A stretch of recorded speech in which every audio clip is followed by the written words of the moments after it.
আচ্ছা, জীবনে কখনো কোনো মৃত ব্যক্তিকে গোসল করিয়েছেন? যদি কখনো সুযোগ হয় তাহলে সেই মৃত ব্যক্তিকে গোসল করাবেন।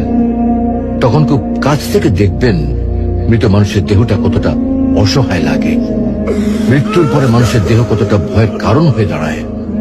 সুযোগ পেলে রাতে লাশটা পাহারা দেবেন, তখন বুঝতে পারবেন প্রিয় মানুষটার লাশ রাতের বেলায় আপনার কাছে কতটা অদ্ভুত লাগে, কতটা ভয়ের কারণ হয়ে ওঠে, কতটা আতঙ্কের কারণ হয়ে যায়।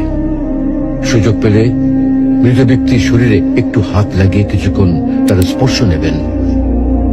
আপনি তখন উপলব্ধির সুযোগ পাবেন এই পৃথিবীতে বিশাল প্রভাব প্রতিপত্তি মৃত্যুর পরে কতটা নির্যাতনের রূপ নেয়।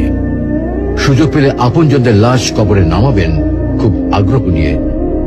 শেষবারের মতো মৃতদেহের মুখটি একবার দেখার চেষ্টা করবেন এবং বারবার উপলব্ধি করার চেষ্টা করবেন এই মৃতদের সাথে অনন্তকালের যাত্রার পথে এটাই আপনার জীবনের শেষ দেখা। সুযোগ পেলে মাঝে মধ্যে কবরস্থানে গিয়ে নীরবে কিছুক্ষণ দাঁড়াবেন। এরপর মনে মনে চিন্তা করবেন জীবনের লাভ ক্ষতির হিসাব। এই মৃত মানুষগুলো এই পৃথিবীতে কি করে গেছেন, কাদের রেখে গেছেন। যাদের রেখে গেছেন তারা কি কখনো এই মৃত মানুষগুলোকে স্মরণ করার জন্য কবরস্থানের আশেপাশে একটি বারের জন্য দেখতে আসে?